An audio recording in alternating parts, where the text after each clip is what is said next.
Okay, here we go. Welcome to the panel artist talk discussion at VAPA. This is the comedy theater. I hope we can make you laugh, but no guarantees. That's for the comedy theater to do. So we have three wonderful artists here, and I'm going to have them introduce themselves in a minute. But first, I just wanted to tell everyone who doesn't know that today is Open Studio Day at VAPA. And the artists who are here will have their doors open, and you can go in and talk to them, or not if they're not there. Like my studio door is open now, and I'm not there, but I will be later. So take a trip around the building. It's really an amazing place. There's art all over the place, and of course, our slogan is art every day. Um, every first Saturday we have open studio, and we almost didn't have one today, but here we are. There's a lot of construction going on, if you may have noticed, in the building. Arthur is in charge of that and doing a great job. Check in the mail, thank you. So let's get to it, shall we? Tia, introduce yourself, please. Peace, y'all. Can you hear me okay? Awesome. My name is Tia Keneal. I am a North Carolina based artist, visual artist here. Well, I have a studio here at VAPA. Is there anything else? No, Okay. I'll ask you more questions. Okay. Go ahead. Hi, I'm Erin, Erin Svitko, and I go by Esco, and I'm a multidisciplinary artist, and I have a studio over at the McCall, and Right across the street. right across the street. Check it out. What else? Do you have open studios over there? We're going to, Okay. hopefully later this month. Okay, great. Theo. My turn. Okay. Hi, my name is Dioveris Lopez, and for those who find it hard to say all those syllables, they call me Dio. And I too am an artist, and I do all kinds of stuff. I paint, I write, I sing, I do makeup, I do hair. I like art. Thank you. I could have used some makeup, actually. I got you next time. Forehead is a little shiny. Okay, so I wanted to first ask, well, here's how we'll do it. We'll start with Tia, and then we'll move down the line, so that you're not fighting for attention, right? So everybody has a background, and we want to know, at least I hope we want to know, what your background is and how it relates to how you became an artist. Simple question. It sounds simple, but I've been on this earth for like 4 decades now. Congratulations. Yes, I've had multiple lifetimes, and all of them do inform my art for sure. I guess the most prominent stint probably is being a yoga and meditation instructor. I've been doing that for 8 years now, which is the longest job I've ever had.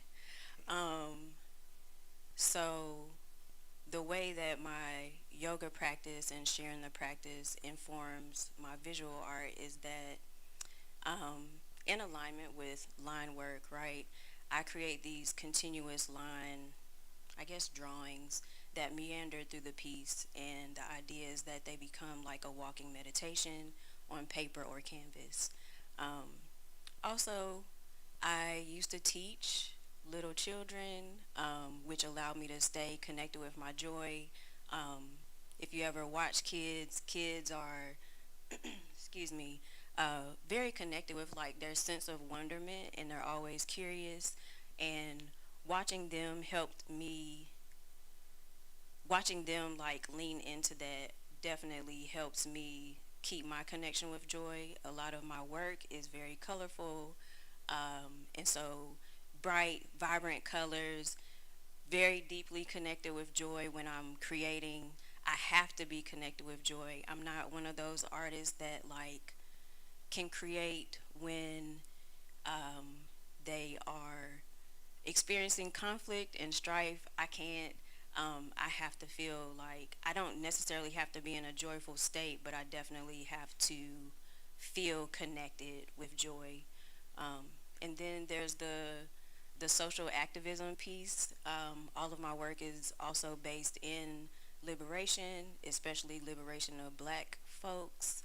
So, in a nutshell, that's how some of my background informs my visual art. I like it. Aaron, Okay. I don't know how to make this short and compact, do what you need to do. but nature is a very big part of my artwork, and so is street art. And I have found a way throughout my life to bring it to what it is now. Um, I've been an artist since I was probably able to hold a pencil, but it's always been an escape. So I've used it as an escape and then also as I guess, an expression of what I love to look at. So I'm deciphering what I see and then putting it back out into the world in my style. So inspired by different things that you're. Yes, inspired by nature, fractals that you find in nature, and then I I grew up around DC, and then I lived in Philly and Baltimore, and those areas are filled with street art, um, mainly graffiti, and then there's all the offshoots of street art. They just blew my mind when I was living right in the middle of them. So in the early 2000s, that's when all of that stuff just like started to come together in my mind, and I started creating my style. And what do you think of the street art and the murals in Charlotte? It's incredible. It wasn't like this when I first moved here in 2014, and it's incredible to be a part of it. It's incredible to know the people making things happen. Yeah. Some of whom are here today with Yes. us. Okay, Theo, it's your turn. Okay. I was sitting here thinking about the first time I created any type of art that showed line in it. When I saw the heading or the title for today, I was like, line. I was like, what? I'm a new artist too, by the way, compared to many people here. But it's beautiful to grow and to learn from everyone here. The first time I created anything with line, I'm from the Virgin Islands. I'm from St. Croix, and we lose power a lot. So I grew up just being used to, having to keep pushing through the dark, and then I'll go forward with that. I created my first piece. I have it on in plastic right now, and that's where my art started from what I can remember, and it ushered in light for me. So I am very opposite to you. My art has to be created when I'm conflicted inside, and from that dump, I will call it, comes light. So when I am creating, I'm oftentimes sad, angry, confused, and I've learned to dump either words or just paint on a canvas. I have no direction when I'm beginning, but it goes somewhere, and then a message is ushered in through that, and then it goes out to the world. Fantastic. Se acabó. Done. That is a good answer. Good answer. Okay, so as artists, we deal with our own personal process in our work. We approach whatever substrate we're attacking at the moment and go in. So can you talk a little bit about your process?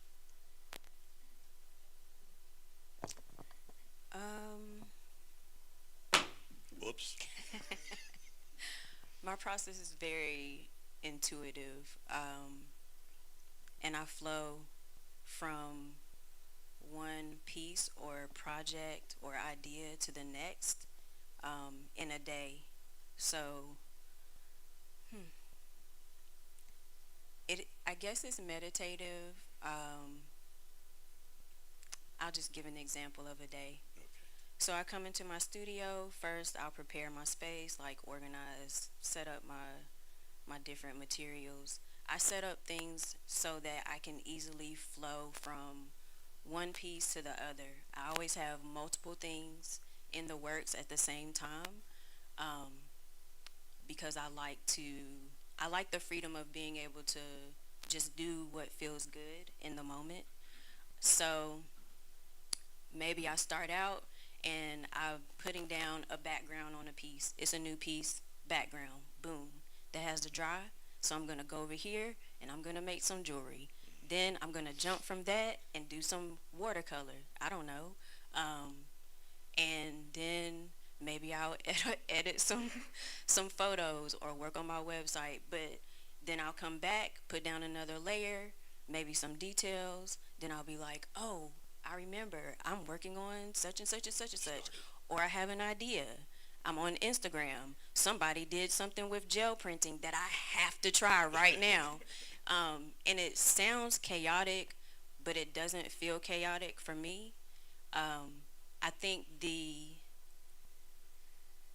space to flow in a way that feels aligned helps me make my best work.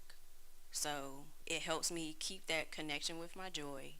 And I don't like to feel constrained. I have an issue with, not an issue. I have a history of rebelling, and so I like to just move, and my focus switches, my energy switches. Yeah, and so that's my process. I hope that makes sense. I flow from one thing to the other And all throughout the day. does one thing inform the other, you think? Yes, I would say so, because if I'm doing line work or stippling on a piece on paper, then I'm looking at this other piece that's on canvas like, oh, how do I create the same effect on this canvas? And so most definitely, and like colors, ooh, I'm using yellow over here. I think I want to put some yellow on that too. So Yeah, there you for go. sure, Yeah, yeah. yeah. Cool. Erin, process. Same. The same. Okay. Yes. It's pretty much the same. It seems chaotic to the outside, but on the inside, like if you have that one color that you're feeling right now or for the season, everything needs to be touched by that color.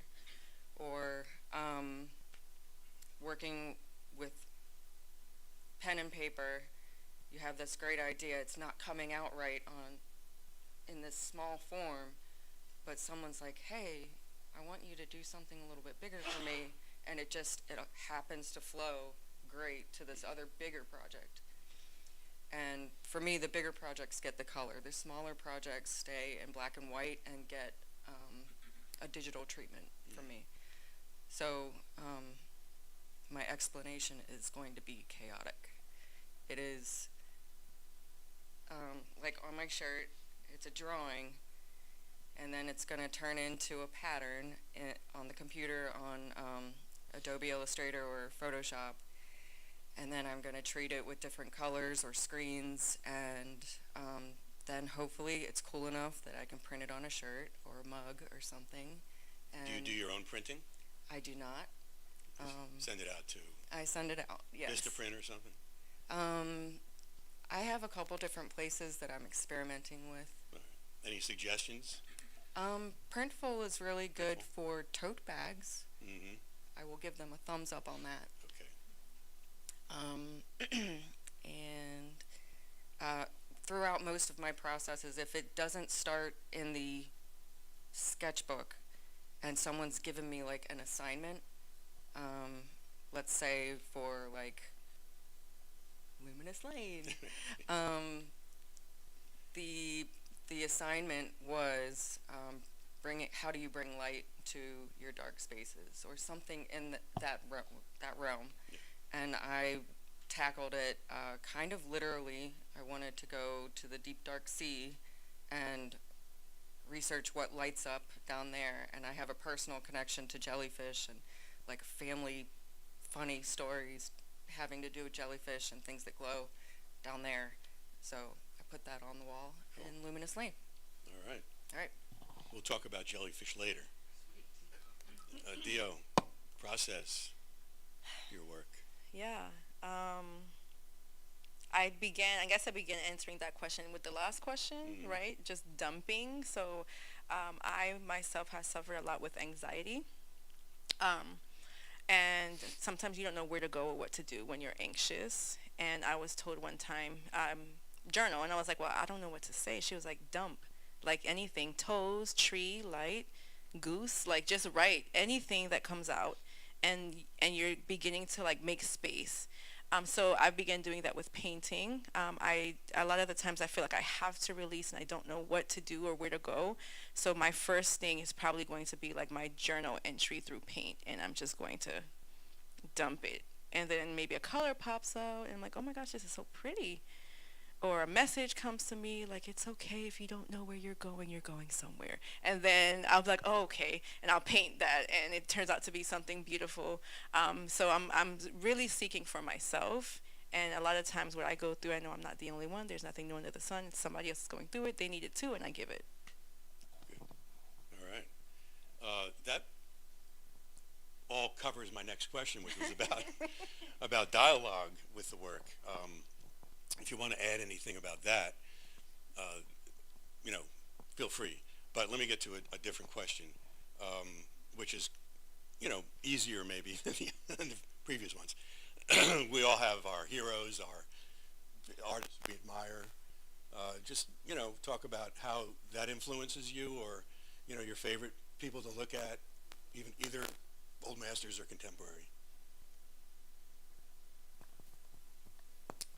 Um, I'm most inspired by the artists that I know personally, that I'm actually in community with. So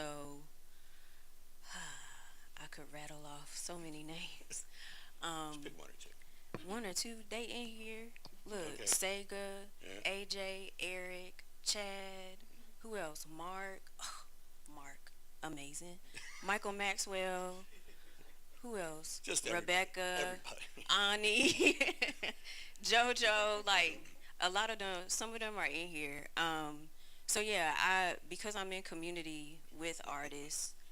These are the influences for me, and um, I would say that when I am observing them in their spaces, their studios, or even out, in the world, in the streets, um, there are different things that I admire, or like different things that I pick up, even in conversations, talking about maybe not necessarily art related, but as artists, we always bring it back to art anyway.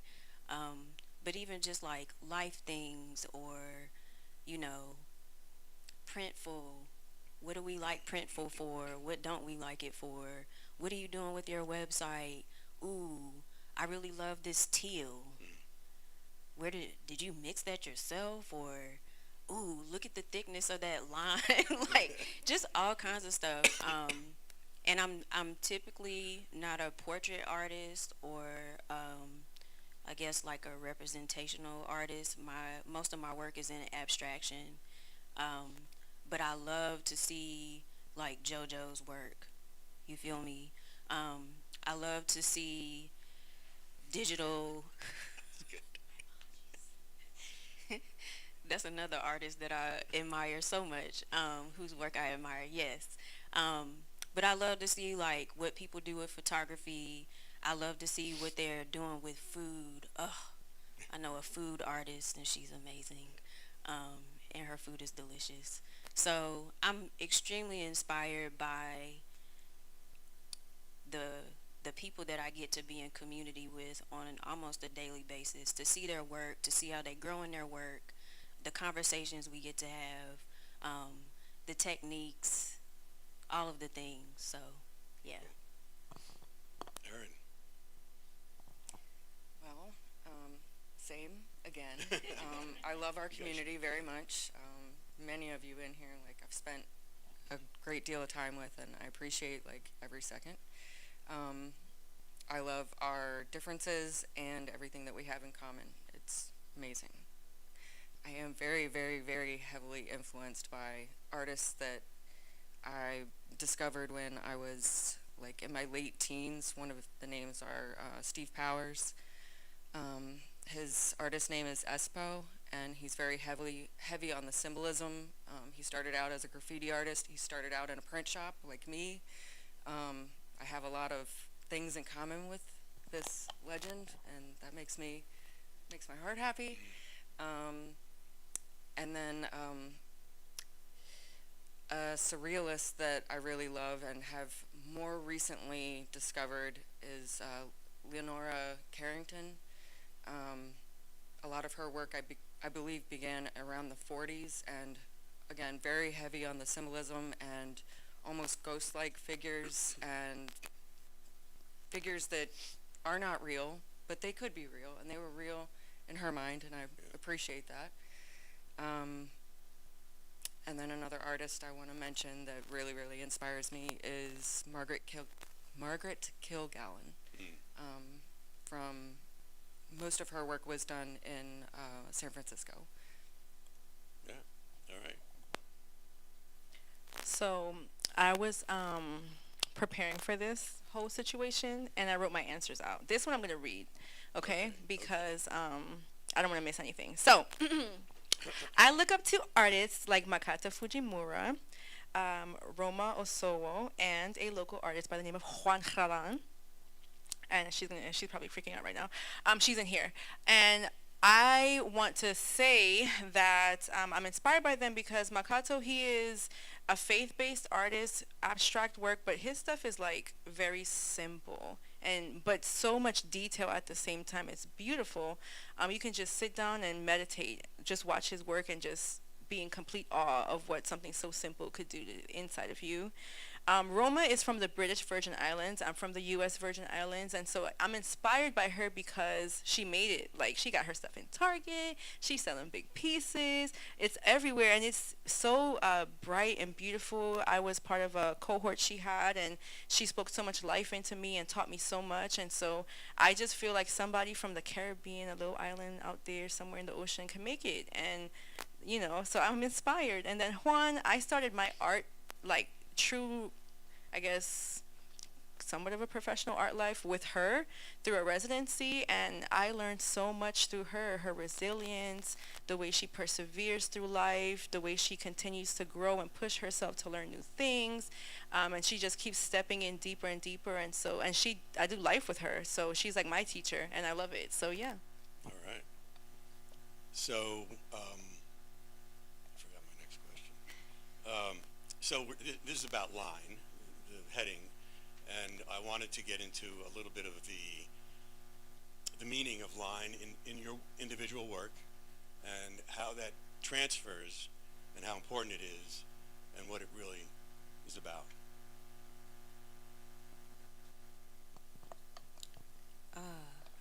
So earlier I mentioned that a number of my pieces will feature a continuous line that meanders through the piece. The idea is that the person finds one end of the line, and then as they begin to follow it, hopefully they shift or lean into a more meditative state. Maybe they're becoming more in tune with the breath, feeling more grounded. Maybe some of that chatter starts to dissipate. And so that's one way that I use the line in my work. In other pieces, I like to use line work to add embellishment or for details. I also like to use lines maybe to, to emphasize a particular part of a piece. It just depends. Yeah, and we're going to get into lines. Sometimes they're very fine lines, right? Or sometimes they're very thick. It just depends on, I guess, how I'm feeling, like what I want the person to see and feel when I'm creating it, or like when I'm drawing a line. Anything else? What is the line? What is it?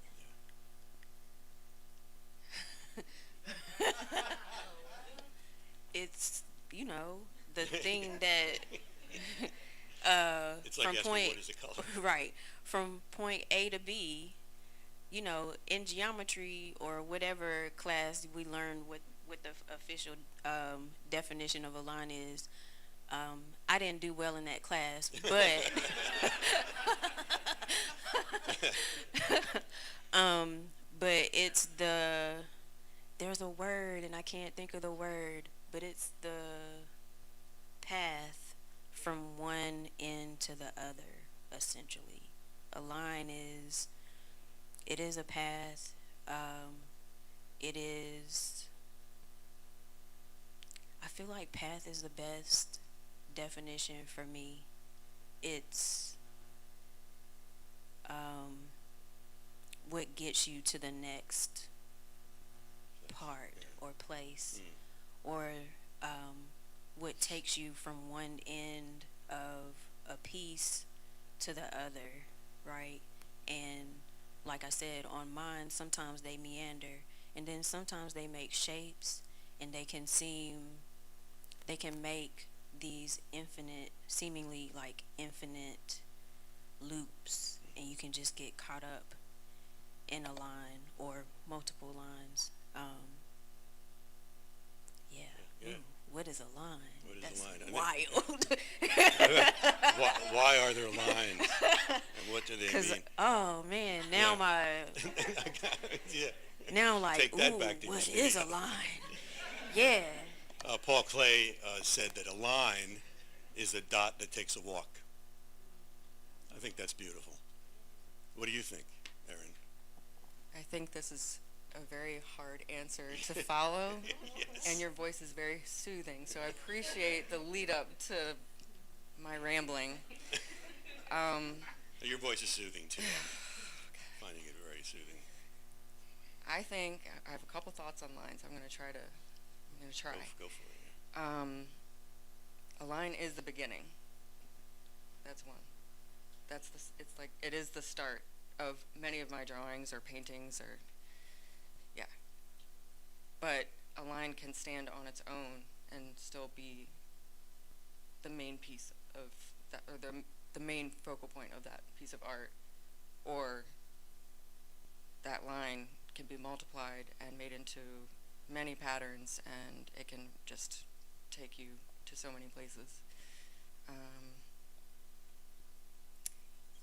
I don't know where I would be without lines, so that's what I'll say about it. Okay. Yes, Where I'm would gonna we keep it be short. without lines? There's a question. I'm not gonna answer that. No. But so wait, what was the first question? Like the begin, the first Well, part of the question. How does line work in your, Oh, what okay, you yeah, do? yeah, yeah, yeah. Okay, got it. So, line to me, the other word I have for what you said, path, is direction. Line in my art represent movement. Like you're going to be going somewhere through lines, whether they're like going like that or whether it's like this. Like you're going somewhere.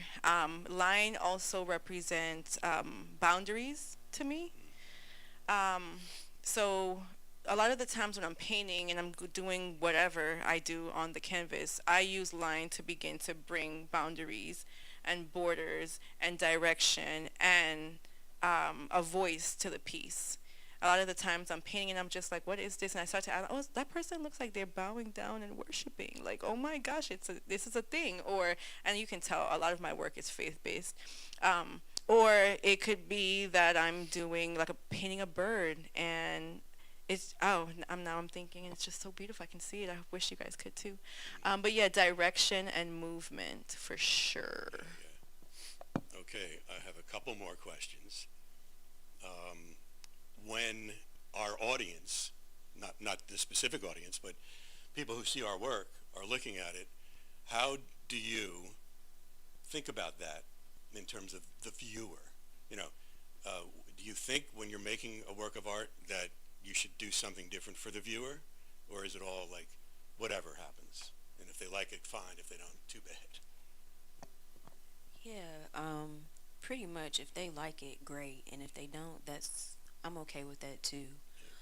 What I will say is that I hope that people who view my work,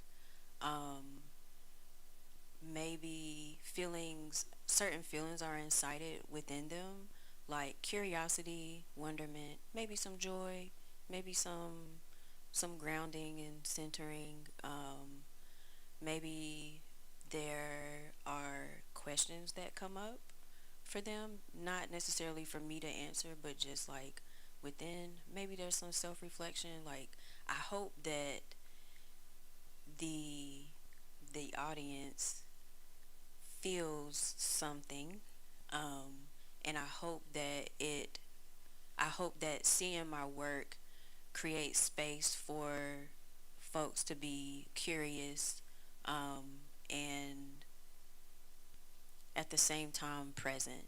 Good. Aaron?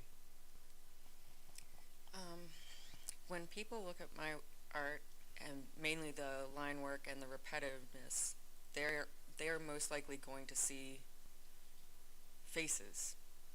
And sometimes I feel like those faces might scare them a little bit, especially if the lines are symmetrical. There's a lot of symmetry in my art, and the faces are not intentional, but I find myself curious about what they're looking at. So at markets or art shows, I will usually ask people what they see, and I'm pretty thrilled when someone sees something I had no idea was there. It might even inspire a whole new piece just by having that conversation. Um, yeah. It's great that you can have those conversations, right? Because otherwise, who knows? Yeah, I won't let it offend me. Like, Yeah. whatever they see is what they see. Right. Yeah. Yeah. All right. Yeah. That's awesome. Now I'm beginning to realize how self-centered my creativity is. Like, how I want something from it. So I really don't think about the viewer at the time of when I'm creating. I don't. But now that I'm thinking about it in a deeper level, because y'all deep people, my artwork I realize is like a mirror, right? So we like embody something beautiful. And what I'm hoping for when someone looks at my art is I'm hoping for a word of encouragement. That's what I'm hoping. I'm hoping to hear something that makes me feel like a better artist. I'm hoping to hear something that makes me feel like I touched your heart. So, but then I want something like that's gratifying for me. So like I see this mirror and I'm seeing myself. So like the artwork is a mirror, and it's like you're my reflection, right? And vice versa. So yeah, thanks for the little like pour of deepness, y'all. I feel good. That's great. That's great. Something on the lighter side, real quick. How does music get into your work or into your soul and influence your work? I often dance, especially when I'm painting, especially if I'm working on a big piece. Well, let me take that back. Just in general, now that I'm thinking about it for real, I curated this bomb creative playlist for myself, and it's like every song is a bop, and I just curated it like maybe like a month or so ago. And so when I put it on, I love every song. And not that every song is like, fast paced, but the ones that have those like, the faster tempo or whatever, it's I take breaks and I dance, and it may look like, because oftentimes when I'm dancing, I'm facing the piece. I'm looking at the piece that I'm working on, and I'm like, yeah, yeah, yeah. And it's almost like an honoring of what I'm making. I know that maybe sounds cheesy, but it does feel like that. Like I'm paying homage to this thing that I'm bringing to fruition, and like honoring it. And so music is vital. But then there are other times when I just want to hear some lo-fi, or I'm listening to beautiful chorus, because everything they make is like a meditation. Um, yeah, so music plays a huge part. Off, Actually, though, sometimes I do just work in silence, and maybe it's just because there's a lot happening up here, and I don't want any extra noise.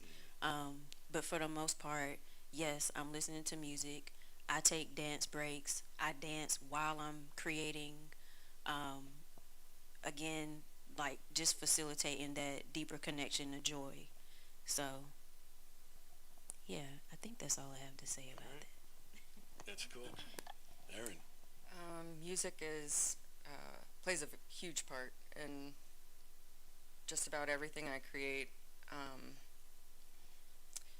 I will start with an example. How about Okay.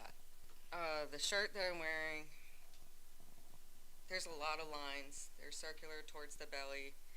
Um, and I like to say that this shirt is based on a lyric that says, they will chop you down just to count your rings. So on this, it looks like the inside of a tree. And I have multiple pieces that are based just on one lyric. Like that's all it is, and I'll play it over and over and over again until it turns into symbolism. Or maybe I've already started a piece, and those symbols match this thing that won't get out of my head. And most of what I listen to is very sad or erratic or industrial. Yeah, it gets kind of crazy. I dance a little bit. It feels good. Yeah. But I get self-conscious and then I just like focus it all. Yeah. Throw it into the work. Mhm. Okay. Okay, music, huge. It depends on what I'm feeling. Sometimes I'm painting out of a form of like worship, so I'm playing worship music. Sometimes I'm feeling lovey-dovey and sexy, so then I'll play some love songs. And then sometimes, because music is sound, so then I don't play music on Alexa.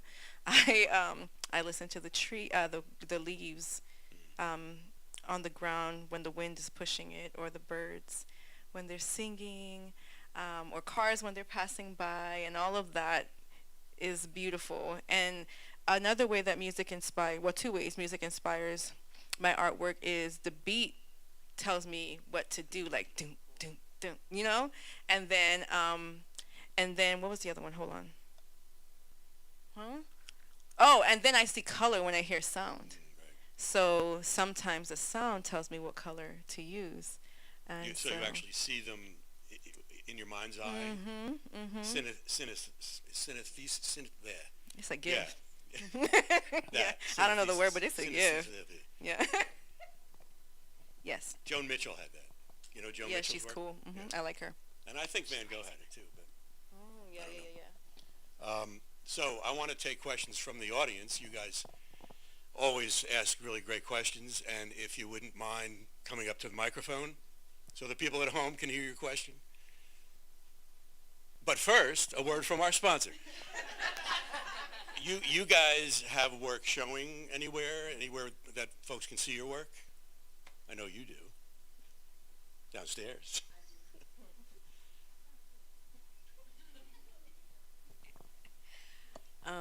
So I actually have a studio space, and I also have a second space, which is a gallery space.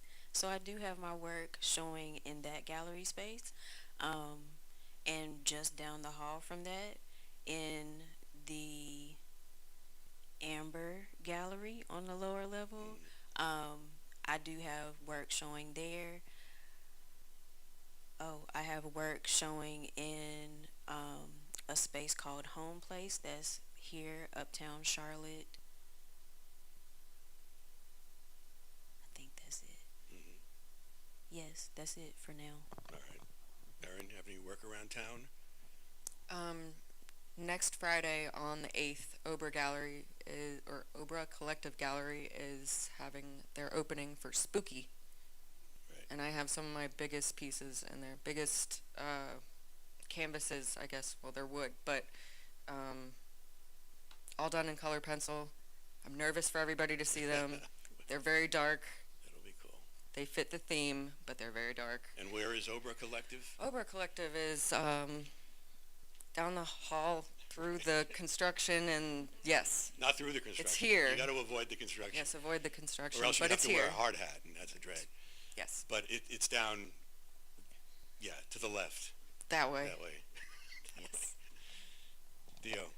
Yes, at the, well, I don't know, is it called the JCSU Arts Factory, or maybe JCSU is out of it now and it's the Arts Factory, one of No, them. it's, we're there.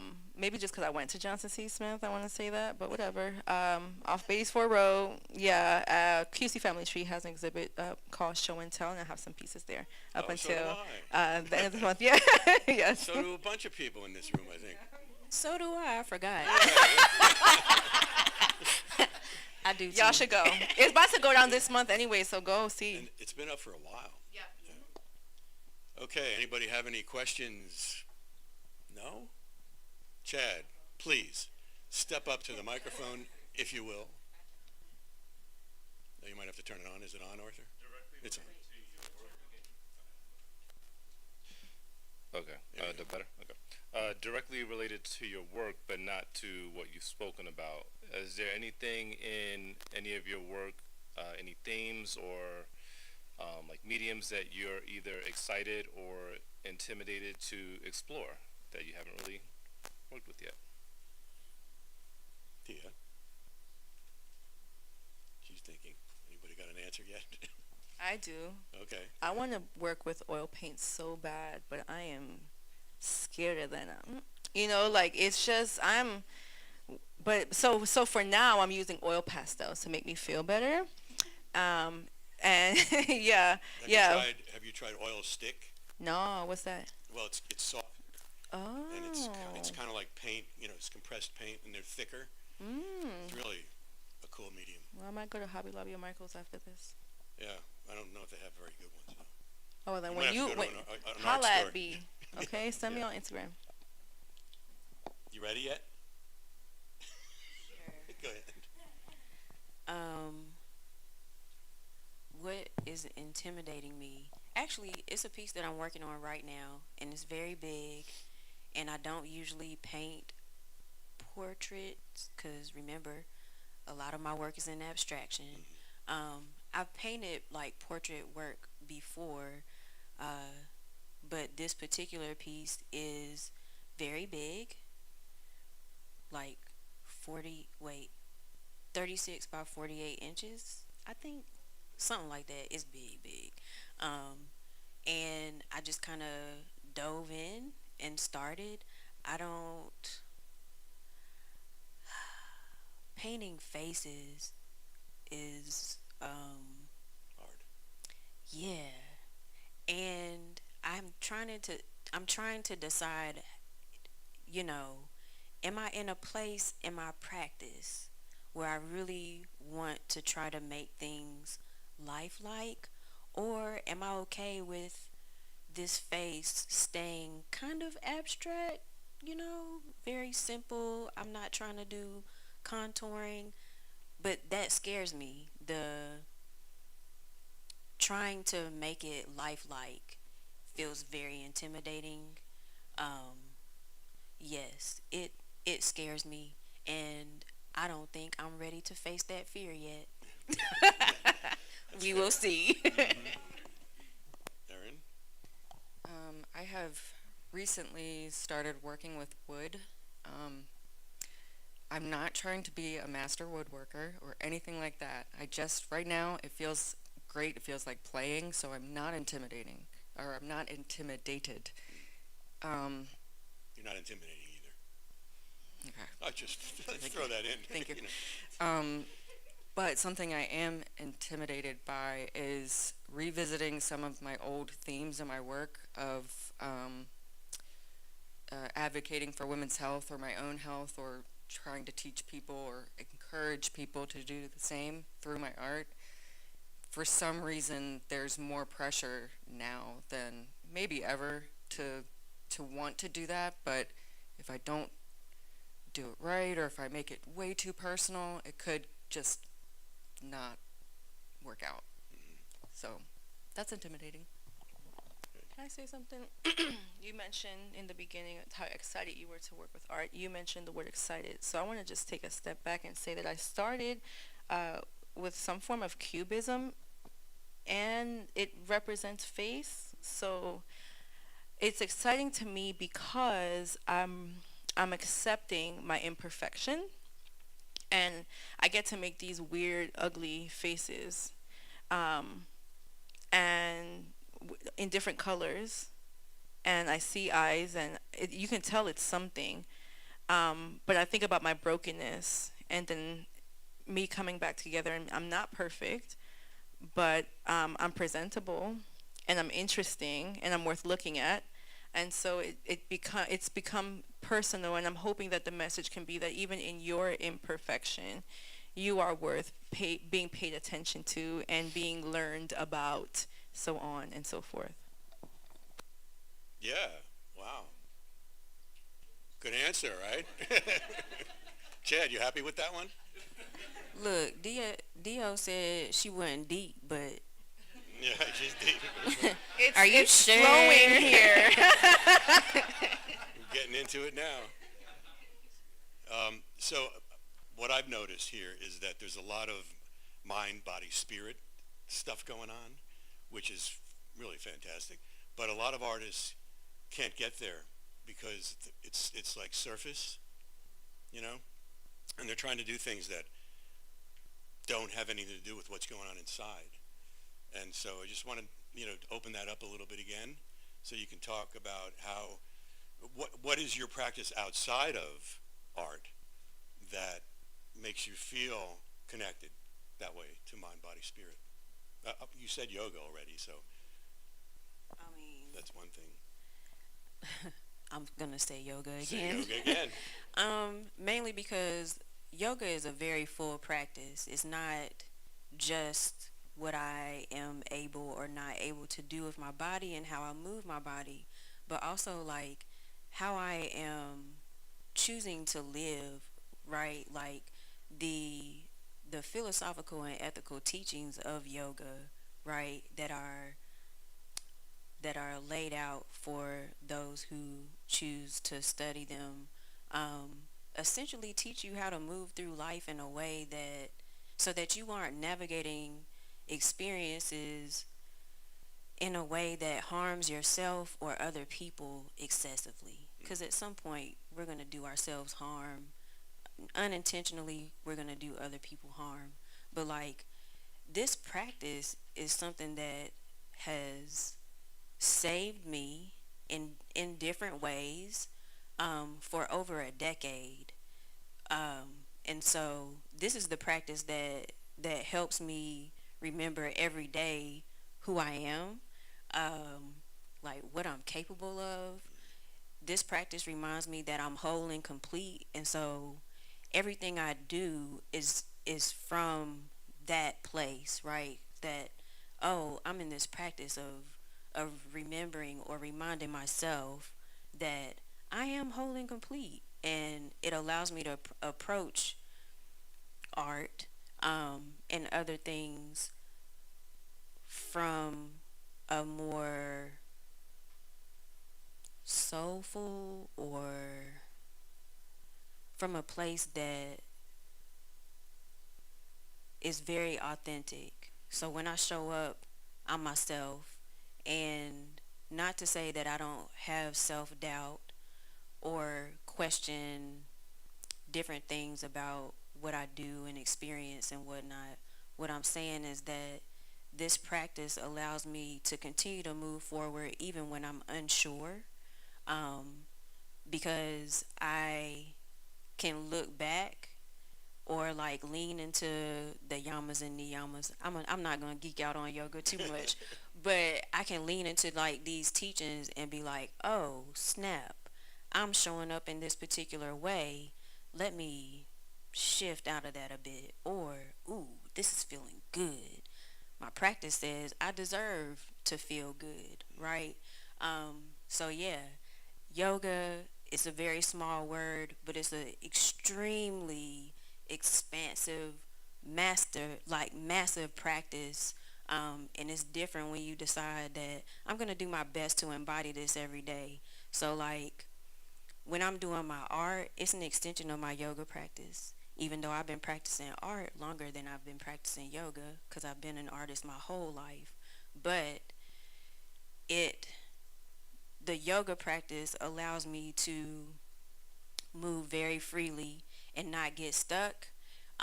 It allows me to to do the things that feel best for me in my art practice, my creative practice at all times. So I'm not always preoccupied with what would sell and if people will like it.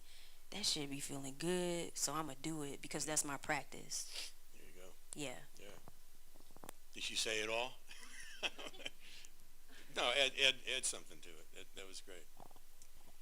Um, I like to get out into nature, and Do yoga. that might be a walk in my backyard. It might be a walk to the sidewalk, and I might just lift up a rock and look for little tiny creatures under there.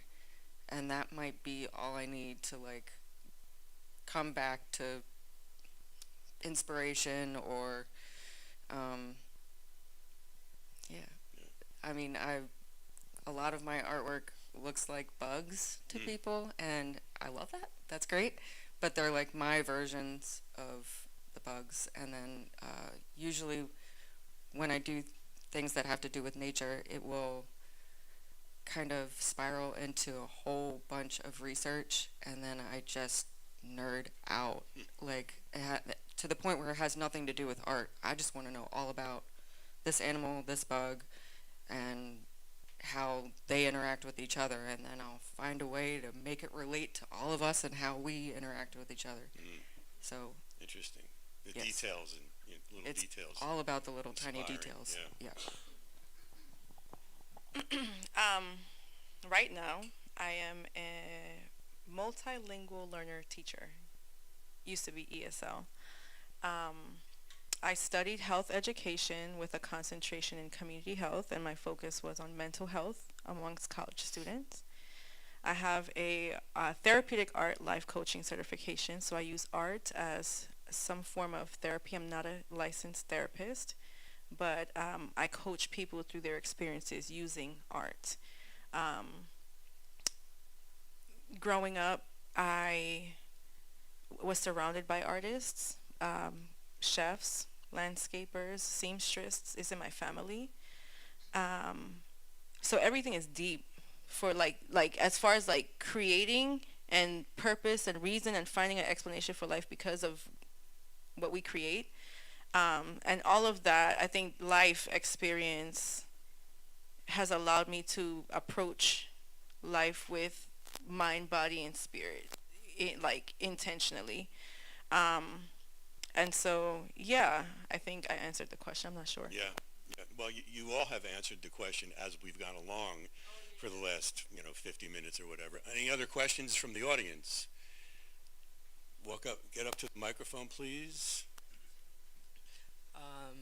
It's on? Okay, cool. It's on. At some point, you guys discussed, specifically Tia and Dio, how emotion kind of plays a part in your practice. So for Tia, an element of joy. For Dio, it's like, I guess, conflict. What does it look like when you're not feeling those things? Are you finding a way to push through it? Are you taking a moment to recenter? What does it look like when you're not feeling that primary emotion that kind of fuels your practice?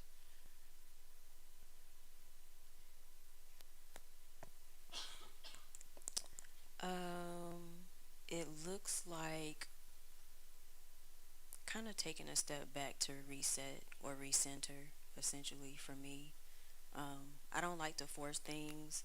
I don't want to push through unless it's like I have a deadline for something. But generally, no, I ain't pushing through. I'm here. I'm sad. Whatever. I'm gonna feel my feelings. I'll express them verbally, and in other ways. And then at some point, I'm like, okay, I'm good, and I'll create. But essentially, I'll just go ahead and feel my feelings and give myself time to recenter. Aaron, you want to go? You don't want to go? You don't have to. You can pass. But you can also go. I normally create when I'm frustrated, angry, like everything on the what someone would consider negative feelings, that fuels me, like so much. When I'm happy or giddy or goofy, I like to be like that with my friends. So I might reach out to like hang out with my husband or my friends more during that happy time, and then get mad about something and go paint. um, when I'm not feeling heavy, I guess negative emotion, or I don't feel like I have a message. I'm a mom of a preteen, so imagine that. You know what I'm doing, and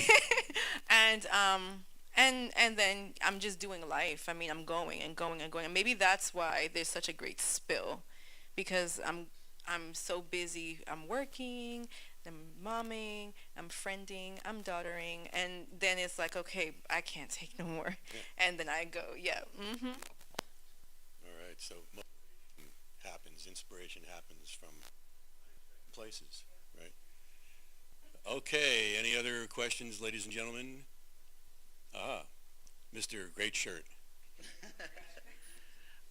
So I was kind of wondering, like, how did you guys start, like, going from, I guess, like a hobbyist who's creating art, like, at home on their own, to more like established artists who have a wider audience?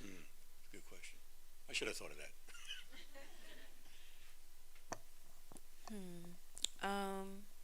Well, in 2010, I started a clothing line that featured my artwork, and I guess that would be the start of me doing it more seriously, because now it's a business, right?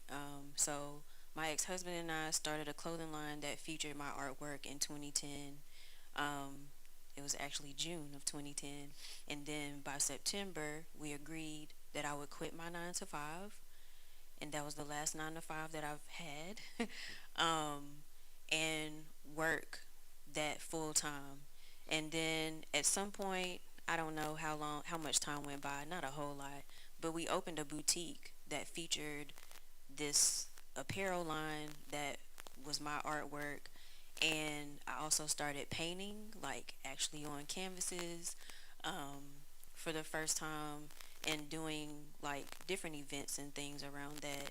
So that's how I started doing it, I guess not as a hobby anymore. Um, and then there was a break. Fast forward, there was a break. I didn't paint for a long time. And then I had the opportunity to have a space here 2 years ago, I think. Um, and that sparked this huge wave of creativity for me. And I was like, I'm still going to teach yoga a little bit, but I'm going to focus on this art for real, for real. And so this is like my I guess, artistic rebirth, in terms of I'm doing this for real. Like, I'm really out here calling myself a visual artist. People are asking me what I do. I'm saying I'm an artist. I'm putting myself out here like an artist. And so, yeah, 2010 was the first time. And then, what, 2022, second time around. Yeah. Great question. Not an easy answer. Uh, I've been selling art off and on since like 2000, but I didn't really start to like prepare my stuff to be looked at a market and sold until I think 2013. So I went that entire time without like really building up things to sell and a way to make money off of it besides my then 9 to 5, which was a lot of working with print and then some graphic design and marketing and analyst jobs. But and I still do that. Like, I still have to make ends meet, kind of, in a way. I'd have to try. And yeah. You got to feed the habit. Yeah. I mean, so finally, I guess in 2021.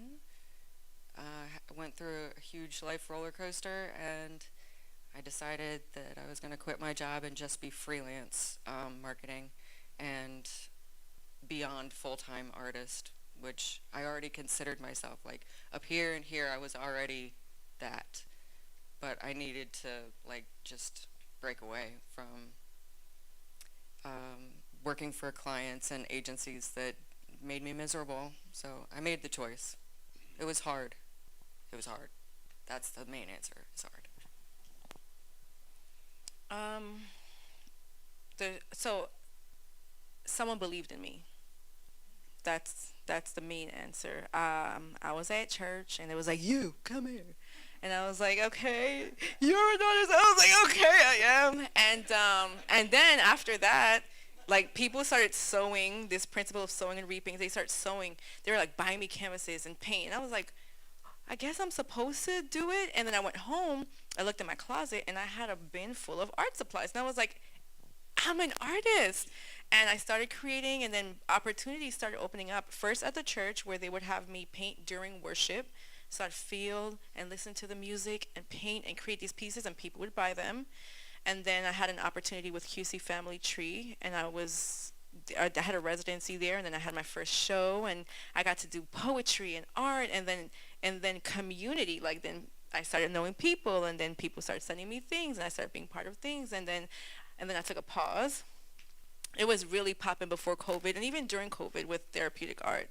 And then after that, it was like life is back to normal, get a job. And so I started, looking for things, and it didn't feel right. When you're a creative and you're not allowed to express yourself in a creative way, you can start to feel like you're being choked. So thank God I am now a teacher at University Park Creative Arts. Hey, you see what I'm saying? And I get to be creative even in my job. The arts, it's integrated in the lesson plans, and so it's beautiful. I get to be an artist even outside of studio space or galleries or this or that. Yeah. All right. One more question, if we have one more question? I'm really curious. We were talking about mind, body, spirit. This has been a thing. But I'm curious about like how your dreams play into that. Like, do you dream in art? Do you not dream in art? Do you get inspiration from dreams ever? Or like, how does it work? Because I'm somebody who doesn't dream that much, so I would love to know how you No deal. nightmares. No nightmares. I got an answer. I dream all the time. Very vivid dreams. I lucid dream. I have a series of works called Dreamscapes, and it's just like exploring in an abstract way, exploring like the different environments that our dreams take place in. It's always interesting because it's like these places from your past or even places you've never been before, or like people, and it'll be like for example, Michael Frank in my dream, but it doesn't look like Michael Frank, but something in my mind is like, this is Michael Frank, and so we interact like it's Michael Frank, but it don't look like him, right? It look like somebody else. Maybe And that's so a good thing. I mean, you're kind of adorable. Wasn't fishing. It doesn't matter. You got it. So yeah, like I love dreams, even when they are scary. I had a nightmare last night. Oh my gosh. But there was still something to learn from that. And so like my dreamscapes are still brightly colored. And there's usually like a specific kind of line work that's in them. But yes, I explore dreams and dreamscapes through my work on a regular basis. So I was really excited that you asked that question. Thank you for asking. All right. I only have nightmares. So, I don't draw the nightmares. I don't paint the nightmares really, but I will work the anxiety that is the leftover anxiety that you wake up with in the morning.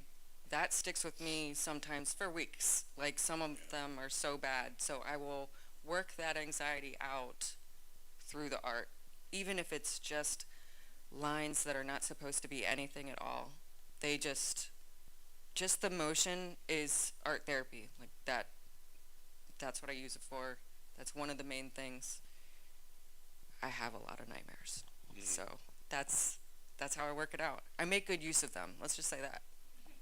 Good. I am a dreamer too.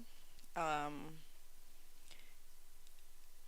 think the dreams take me on a path to creativity, but they don't always directly influence my art. So maybe I have a dream, and the dream will be like, go tell this person, da da da da da. And I'll be like, all right, I'm gonna go. So look, da da da. Oh my gosh, that's so right. And then we have a conversation, and it's like, wow, that was good.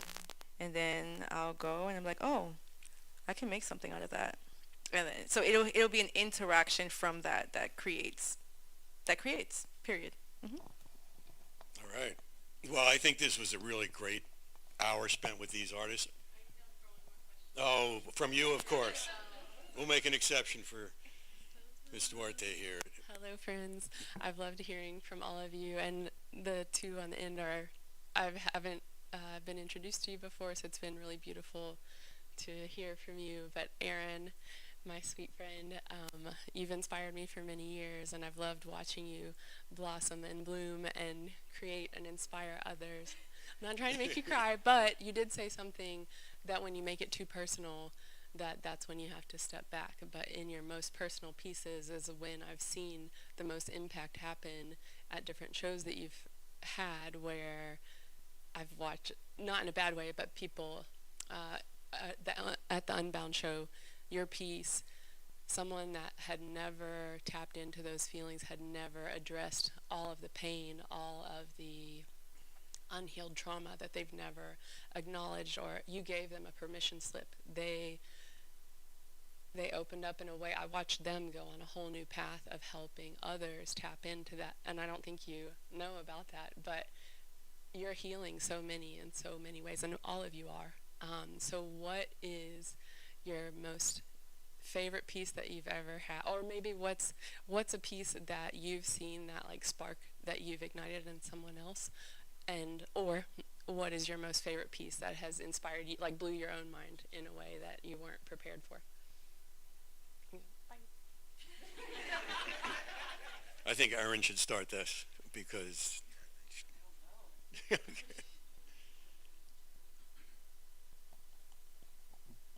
Okay, so this is hard. Leave it to Sydney to come up with a really hard question. I'm trying to figure out if she wants me to speak about a specific one. Was there? Are you? Okay.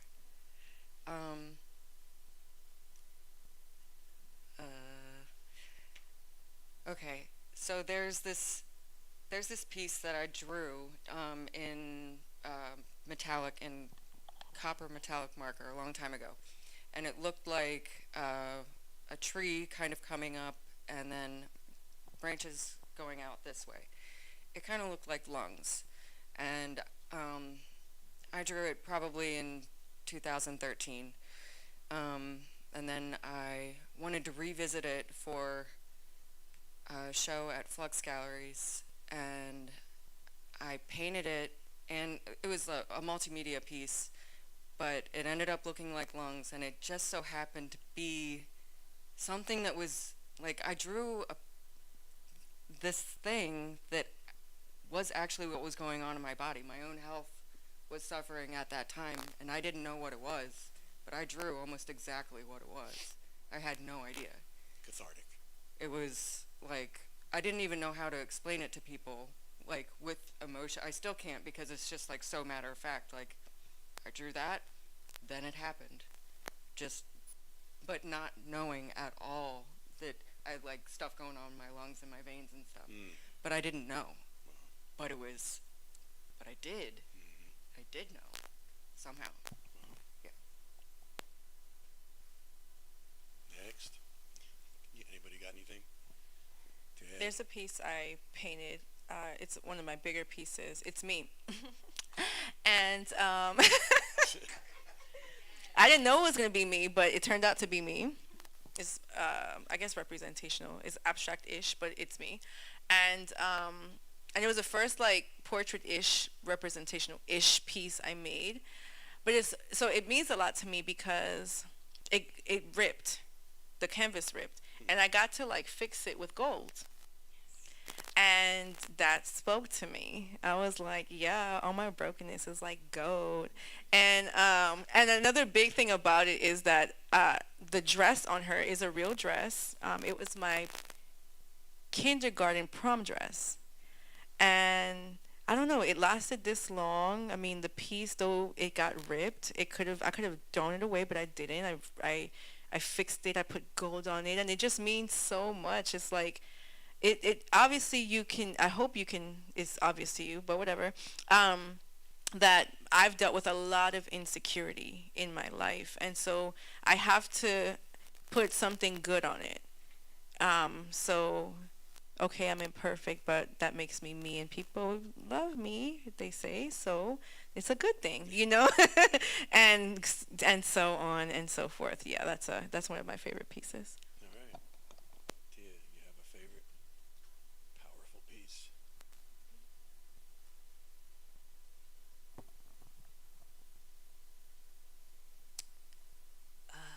A favorite. Um,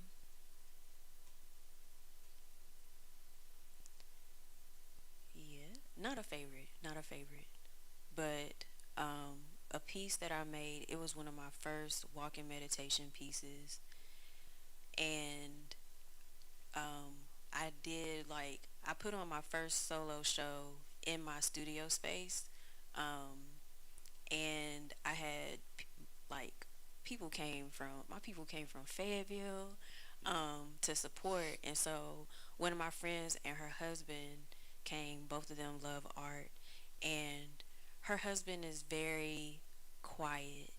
Like he's just quiet. I don't know how else to explain it, but he was fascinated with this particular walking meditation, and he was the first person that experienced that particular type of art, my art, and said, yo, as I'm following this line, I'm feeling da da da da da. And I was like, Yes. yes, he gets it. Somebody gets it. Um, and so, and I can't even remember what piece that was exactly, like, really what it looked. Actually, yes, I do. It sold. It was one of the more intricate um, meditations. So, like, I don't even know how to explain. Super fine line on a 12 by 18, and it was just this intricate line that like formed leaves, and it there were loops and like turns and stuff all throughout the whole piece, and he was trying his hardest to follow that whole line throughout the whole time that he was there. But what made it so powerful was that he looked at it and got the explanation. Like he read the title and immediately like dove in and was like, yeah, I am feeling calmer, yeah, I am da da da da da. And I was like,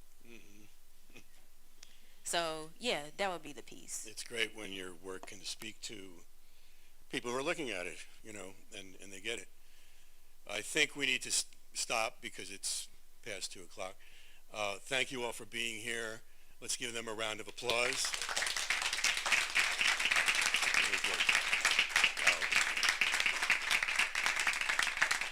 All right. Thank you. Thank you, Arthur, for running the board there and the slides. Oh, there were slides up of your work, Well, yeah. So that was happening. All right. Walk around the building, folks. There's a lot to see. You guys all did a great job. And I'm glad I'm in your dreams. That's amazing. That's scary.